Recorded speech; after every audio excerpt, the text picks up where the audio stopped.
And he graciously agreed to do the show, and since then, 10 seasons done. This is the 11th we are embarked upon, and our association and our relationship has only grown since then, and I'm very sure that we'll have many more seasons with Mr. Bachchan in the future as well. The pandemic actually kept all of us away from meeting anyone, and still there are many occasions when medically we are not about to be in public, so that's some kind of a holding back, but I'm very glad that we're able to have a live audience on the floor today and in this entire season. We tried playing with the audience somewhat distinctly by keeping them away, going through various tests and not being able to, touch the contestant, not being able to hold their hands or guide them to the chair if there's a lady, just going and embracing them when they do well.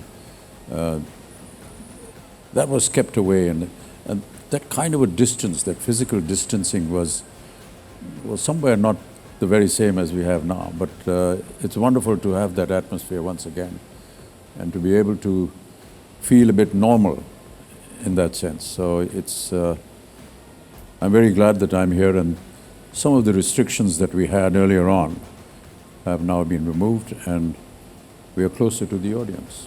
ये अभी आपने देखा हमारा जो video उसमें, और Mr. N.P. Singh has described some of the changes, जो कुछ बदलाव आया है, चाहे वो 7 करोड़ से 7.5 करोड़ हो या वो 75 लाख का जो एक और पड़ाव है, कहीं ना कहीं वो इसकी वजह ये भी थी कि उसमें 7.5 में 75 दिखना चाहिए, या जो पड़ाव है 75 लाख का उसमें 75 दिखना चाहिए।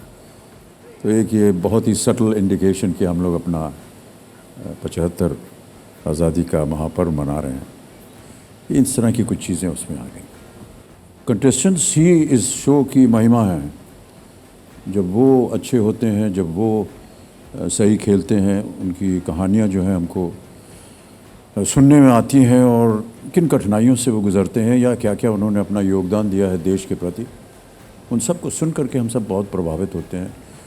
हमारा काम तो केवल प्रश्न डालने का है और बताने का है कि सही है या गलत, लेकिन उनकी जो कहानियाँ हैं, उनके जो सवाल हैं, उनके जो उत्तर हैं, वो हम सब से कहीं ज़्यादा एक बहुत ऊंचे स्थान पे हैं।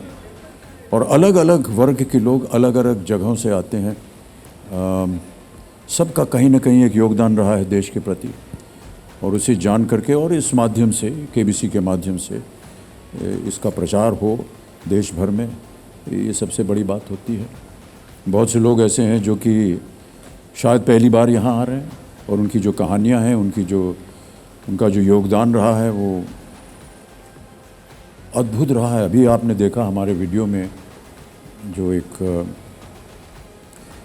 आर्म्ड फोर्सेस से 2 जो आए थे, उनकी कहानी सुन करके तो आश्चर्य होता है कि हम लोग क्या कर रहे हैं। हमारा कभी इस ओर ध्यान गया नहीं या उनकी कहानी हमने सुनी नहीं। वो जो आर्मी से आए थे, उन्होंने कहा कि 43 bullets or shrapnel are still inside my body. This is not a joke, I mean, look at the sacrifice. और गर्व से कहते हैं कि जितना कुछ हमको लगा है वो हमारी छाती पे लगा, हमारे पीठ पे नहीं लगा। I was facing the enemy. I was not running away from it. These are some of the brave stories that we hear. And how wonderful for him to say कि मेरे अंदर जो खून है वो मेरा खून नहीं है, वो हिंदुस्तानियों का खून है, क्योंकि इतने लोगों ने अपना खून दिया है उसकी जान बचाने के लिए। These are some of the amazing stories that we have. और आपने देखा होगा कि अलग अलग लोग आ रहे हैं, कोई स्टार्टअप कर रहा है, कोई प्रोफेसर हैं, कोई स्टूडेंट हैं जो आगे बढ़ना चाह रहे हैं। ये सब दर्शाते हैं कि देश जो है प्रगति के रास्ते पे कितनी तेज़ी से चल रहा है, और इनको यहाँ मिल करके तो हम बहुत प्रभावित होते हैं। और इसी तरह हम अपने शो को भी एक तरह से बढ़ावा देते हैं कि हमें अवसर मिलता है ऐसे लोगों से उनका परिचय जान सकें, क्योंकि that is what really gives a lot of gravity to the show. मेरे ख्याल से जितना कुछ अभी तक हमने किया है, चाहे वो एक तरह से अभी आपने वीडियो पे देखा किस तरह से एक रचना लिखी गई है, कविता लिखी गई है, और उसके जो वाक्य हैं, उसकी जो बातें हैं, उसके जो शब्द हैं, वो दर्शाते हैं कि भारत किस पथ पर चल रहा है। और 75 वर्ष एक देश के जीवन में बहुत महत्व रखते हैं। कई बार मुझे लगता है कि मुझे पूछना चाहिए कि और कितने देश हैं हमारे विश्व में जो कि 75 सालों में वो दिखा सकते हैं जो भारत ने दिखाया है, और आपको उसका उत्तर मिल जाएगा। तो मैं समझता हूँ कि चाहे वो इकोनॉमिक प्रोग्रेस हो, उन्नति हो, कहीं भी हो, 75 साल में जो कुछ भारत ने किया है, वो अन्य देश जो कि जिनको कि 75 साल हुए आज़ादी मिले, उनकी क्या स्थिति और हमारी क्या स्थिति, तो आपको पता चल जाएगा कि भारत कहाँ पर है। NB Singh sir, from Indian television, KBC after being translated. Ji, please sir. I read somewhere that in a similar situation, one of the persons from our country was talking about, you know, how great India is and so on and so forth. And there was an Englishman who was there in front of him and said, you know, how about talking something about, you know, Britain? So he said, you are responsible for the largest number of countries being able to celebrate Independence Day. It meant to be a joke, but yeah, I thought it was very pertinent. Thank you sir. Sir, ये ज़माना बड़ी मुसीबत का हो गया, कुछ भी लिखिए, न जाने क्या क्या मायने निकाल लेते उसमें से। बहरहाल वो लिखा था जहाँ हम काम कर रहे हैं अभी एक फिल्म में हैदराबाद में, उसमें हमारी जो वेशभूषा है उसमें 1000 तरह के प्रोस्थेटिक हैं, बाल है, दाढ़ी है, लंबे लंबे हैं।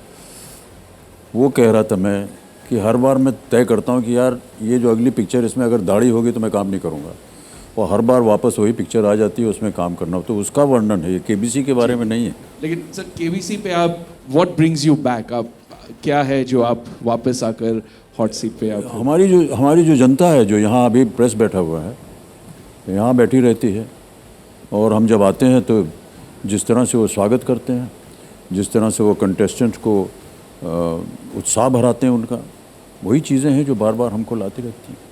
The show has always remained the same because it follows a certain format which is technically, legally, we cannot change. But the anchors keep changing, and that's fine. No, I mean, I haven't been the anchor all along. I mean, and there are so many other anchors in different languages, and they're all doing so well.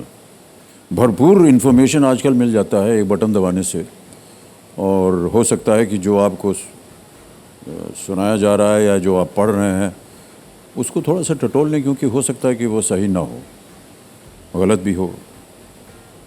आम तौर पर देखा गया कि वो सही होता है, लेकिन एक बार उस ओर भी ध्यान दे दिया जाए। बहुत से लोग जो हैं उसके ऊपर अपनी टिप्पणी करते हैं, अलग अलग किस्म की ख़बरें जो हैं वो छप जाती हैं इन्फॉर्मेशन में। केवल यही एक सावधानी है कि आप उसे बटोर तो लीजिए, लेकिन एक बार ज़रा टटोल लीजिए, मतलब उसको रीचेक कर लीजिए कि ये सही है या नहीं। ज्ञान है, सवाल जवाब चलता है, बहुत सी ऐसी चीज़ें हैं जिसके बारे में उनको स्वयं पता नहीं होता है। घर बैठे जो परिवार देख रहे हैं इस कार्यक्रम को, वो एक अच्छी बात होती है कि सारा परिवार जो है एक साथ बैठ करके एक कार्यक्रम देखता है। और कई बार वो परिवार के अंदर भी केबीसी चलता है। माता पिता जो हैं वो संतान से पूछते हैं, भैया इसका जवाब मालूम है कि नहीं। आजकल तो ऐसा हो गया कि संतान जो है वो माता पिता से प्रश्न पूछ रही है कि आपको मालूम है या नहीं। तो इस तरह से एक अच्छा माहौल बना हुआ है, एक घरेलू माहौल बना हुआ है घर के अंदर। एक चीज़ जो मुझे बताई गई वो ये कि जो ज़्यादा वृद्ध हो गए हैं और जिनको अवसर नहीं मिलता है एमपी बाहर जाने का, उनके लिए ये एक बहुत ही अच्छा एक डाइवर्जन है, एक एंटरटेनमेंट है कि घर बैठे कहीं जाना नहीं है, यहीं पर बैठ कर के मैं अपने 1-1.5 घंटा जो है वो अपने आराम से देख सकता हूँ या देख सकती हूँ। किसी ने बताया मुझे कि ये जो ऐसी अवस्था आ जाती है सबके जीवन में कि जब उम्र हो जाती है और कहीं इधर उधर जाने का मन नहीं करता है, तो वो इंतज़ार करते हैं इस बात का कि रात को कब देखेंगे इसको, ताकि हमारा ये जो एक तरह से एंटरटेनमेंट है वो हो जाता है। तो उनके लिए भी एक बहुत अच्छी बात है। मैं ऐसा मानता हूँ कि जिस तरह से हमारे प्रश्न जो हैं वो डिज़ाइन होते हैं, ये उनके ऊपर निर्भर होता है। आम तौर पर देखा जाता है कि, और ये मैं नहीं बता सकता हूँ और मुझे मालूम नहीं कि वो ये जो प्रश्नावली है ये कहाँ से आती है और कैसे आती है। मैं ऐसा मानता हूँ कि इसमें बहुत सारे रिसर्च होता है अलग अलग शहरों से, फिर ये एक मास्टर कंप्यूटर में डाला जाता है और वहाँ से फिर अपने आप रैंडमली चुन करके आते हैं प्रश्न। कहीं ना कहीं तो इस सोच को बरकरार किया होगा कि ये ज़्यादा कठिन है, ये ज़्यादा आसान है, या इस ओर अगर आकर्षित करना है किसी कंटेस्टेंट को तो इस तरह के प्रश्न डाले जाएं ताकि वो उसका भी ध्यान रखे और उसका उत्तर जान सके।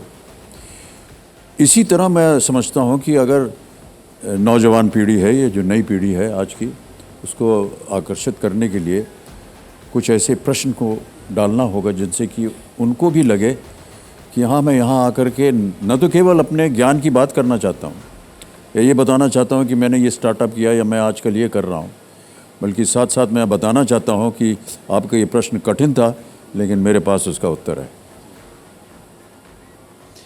सामना से आपके लिए सवाल बच्चन सर कि केबीसी के लिए आप कितनी प्रिपरेशन करते हैं और किस प्रकार की? सर ये बड़ा भयंकर सवाल है क्योंकि हाथ पांव कांपने लगते हैं। अभी यहाँ से निकलूँगा फिर सोचूंगा क्या होगा, कल कैसे होगा, न जाने क्या होगा, कैसे कर पाएंगे या नहीं। तो प्रतिदिन सर वो एक डर लगा रहता है कि कैसे कंडक्ट करेंगे अपने आप को। और मैं इसलिए नहीं कह रहा हूँ क्योंकि यहाँ जनता बैठी है, लेकिन जब जनता जो अच्छी तरह से न केवल स्वागत करती है लेकिन वो भाग लेती है हमारे इस कार्यक्रम में, वो हमें प्रोत्साहित करती है। और जब भी वो आती है तो मैं सबसे पहले धन्यवाद उन्हीं को देता हूँ कि आपकी वजह से हम हैं, और आप जिस तरह से अपनी रुचि दिखाते हैं, अपना प्यार दिखाते हैं, वही जो है वो हमको प्रोत्साहित करता है कि खेल को आगे बढ़ाएं या बातचीत करें। कंटेस्टेंट के ऊपर भी बहुत कुछ निर्भर होता है, किस तरह से उसका व्यवहार होगा, कैसे वो बात करेगा, कौन सी ऐसी बातें हैं उसके जीवन की जिसको हम आगे बढ़ा सकें, न केवल शो के लिए बल्कि जो जनता हमारा जो कार्यक्रम देख रही है उनको भी बहुत सारा ज्ञान मिलता है। और जो लोग भी इसको घर बैठ करके देखते हैं, कहीं ना कहीं उनके मन में भी ये चलता है कि इस प्रश्न का उत्तर जानना चाहिए, या चलो इसको ढूंढते हैं, या कुछ लोग कहेंगे नहीं हमें मालूम है।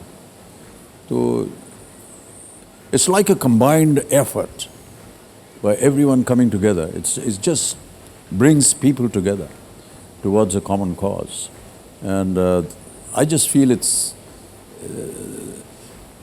in this modern world, you know, all of us are going in diverse directions and leading our own lives and everything, but this is one show that brings everyone together. And it's wonderful to see families sitting together and being involved in one common factor. I know that there are many other factors that are common, but I do believe that this is one factor that brings all of them together. Harshada Ved Pathak से Bachchan sir आपके लिए सवाल. All contestants come from different walks of life.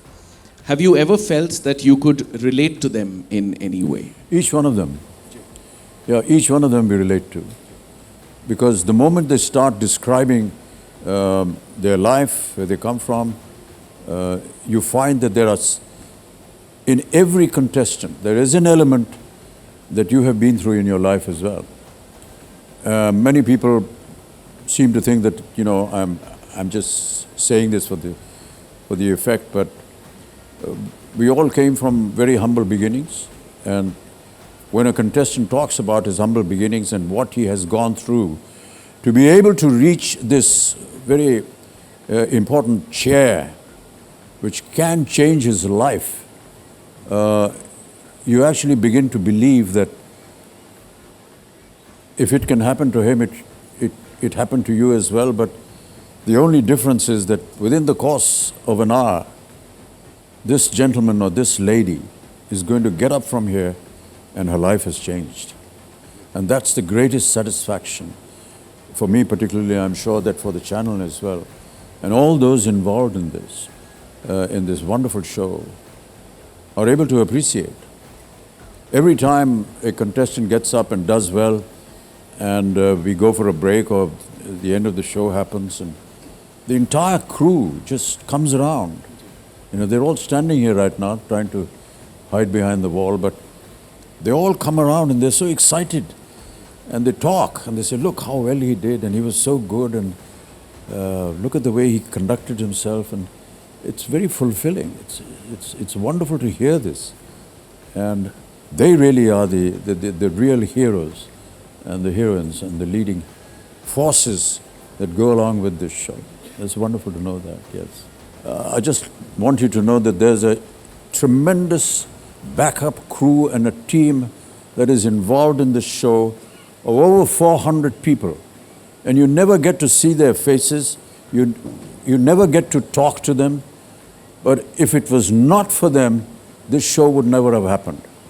And I really want to applaud the entire people behind the screen and behind the stage who work assiduously. And you know, we come here at an appointed hour, but they've been here hours before to set everything up and make sure that the show goes smoothly. I do appreciate that, and I love the fact that it is because of them that we are able to do what we do. In particular, I want to say that the percentage of the ladies that work on this show is almost equally balanced, and they are so hardworking. So I want to thank them as well. Thank you. I think by nature, Indians are emotional. And when they are on television, the emotions do come out, because you know, somebody who has sat for hours to get audition in Indian Idol or in a super dancer, or has spent so many time to listen to the question, answer the question, and come for an audition and reach a KBC set, it's a dream come true for that person. Is always overwhelmed with the emotions. And as we know, this country, 140 crore population, they come from different socio-economic category. There are people who are startup, they're doing great in their life. There are people who are poor and they come from poor background.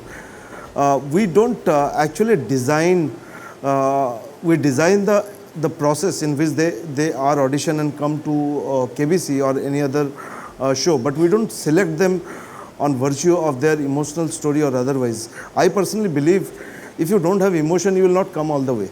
You know, if somebody is not emotional about KBC or about Indian Idol, why would he or she take that extra effort to come all the way?